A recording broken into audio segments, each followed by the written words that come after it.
planes that we have accounted for? I'm just not going to speculate about the nature of it. On September 20th, 2001, WorldNet Daily would report much more regarding the threat.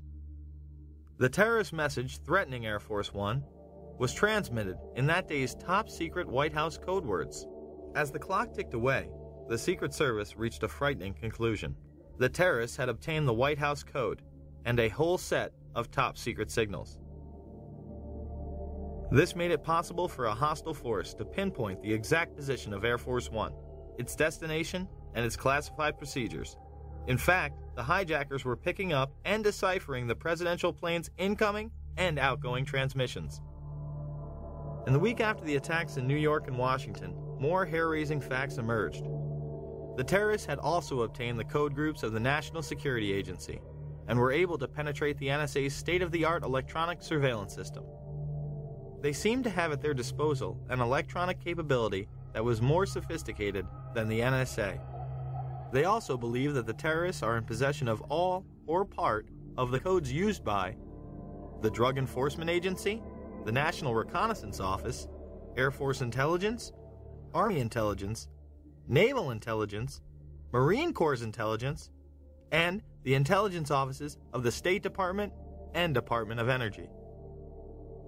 Since no single individual has access to every top-level code at any given time, a single mole would not answer the case.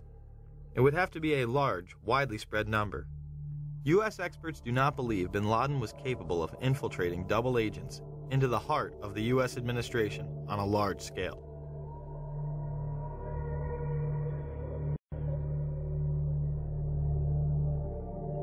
It shouldn't come as a surprise that Global Guardian, a mass Armageddon drill, was in full swing. The drill would pose all sorts of threats, and even mobilize command centers known as doomsday planes that housed top military personnel. Although originally scheduled for late October, it was moved up unexpectedly. One of these doomsday planes was on the scene of the Pentagon strike. Now to one of the eeriest moments amid the carnage of 9/11, a mysterious plane was seen flying right over the president's residence. Even some CNN staffers saw it. To this day, it has never been officially explained. Tonight, Chief National Correspondent John King has new details about this great 9/11 mystery. Today, 6 years after 9/11, the mystery endures about just what happened in the skies over the White House that terrible day.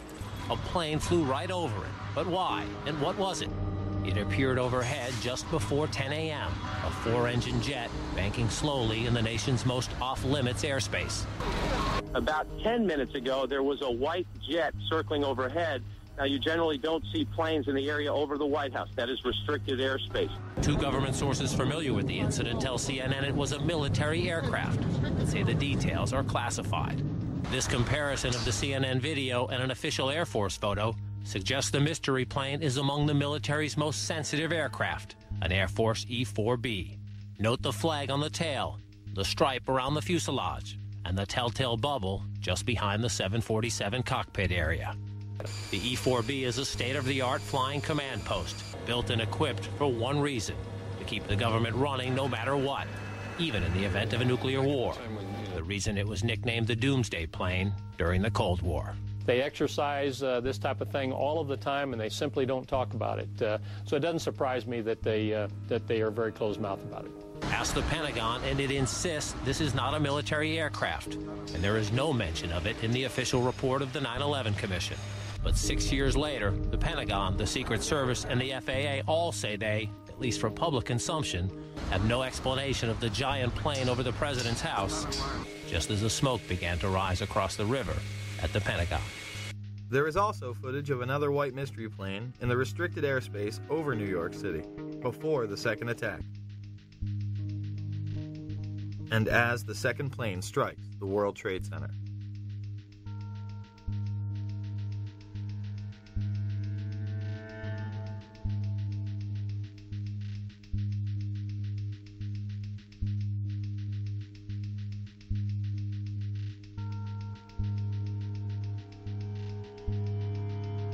There were 5 E-4Bs in the air on 9/11. They are part of the continuity of government plans in case of an emergency. This program was launched in the early 80s, headed by none other than George Herbert Walker Bush. was being made to consolidate continuity of government programs across several major departments of the government under one office, which turned out later to be called the National Program Office. As I understood it, this office fell under the jurisdiction of the Office of the Vice President. Then Vice President George Bush was the first in charge. On 9/11, this program was put into effect. This next one happens a lot these days. It seems like a story that is both reassuring and scary at the same time.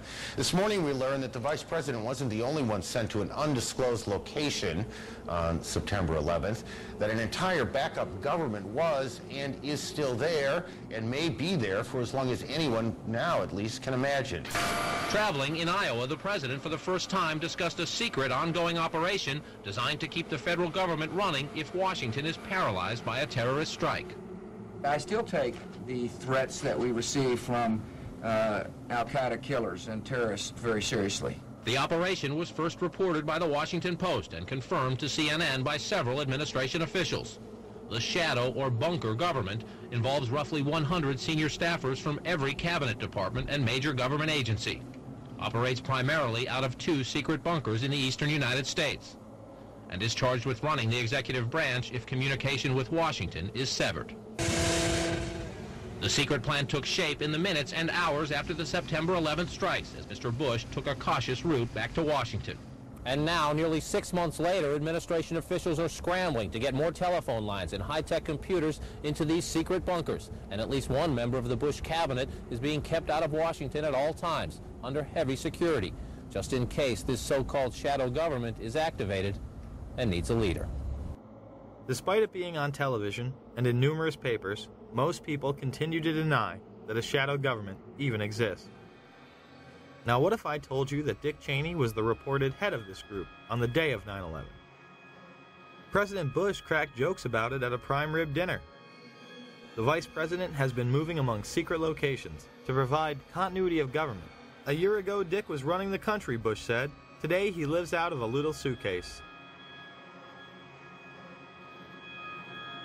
Cheney has been part of the succession program since its inception. To reduce the possibility of decapitation, the National Program Office was directed to create a new program to assure the continuity of government. It was known as the Presidential Successor Support System, or PSQ.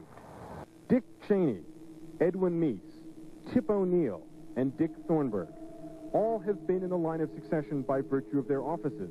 But our sources say the NPO gave them additional responsibilities under the new system. Cheney would arrive at the emergency center before the Pentagon was attacked. Shortly after 9:30 a.m., the president's national security team is in the Situation Room, a secure communications center in the basement of the West Wing. Vice President Dick Cheney is there, along with National Security Advisor Condoleezza Rice. I arrived at the PIOC at about 9:20 a.m.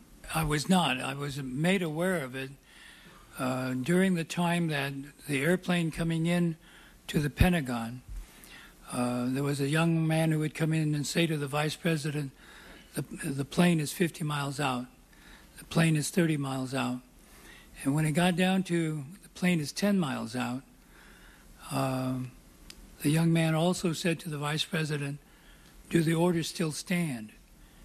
And the vice president turned and whipped his neck around and said, of course the orders still stand. Have you heard anything to the contrary? The flight that came into the Pentagon. Yeah. When you arrived at 9:20, how much longer was it before you overheard the conversation between the young man and the vice president saying, does the order still stand? It's probably about 5 or 6 minutes. So about 9:25 or 9:26. The 9/11 Commission would cover this up by saying Cheney did not arrive in the emergency operating center until more than 15 minutes after the Pentagon strike. Many of the same people involved in the shadow government benefited the most from the war on terror.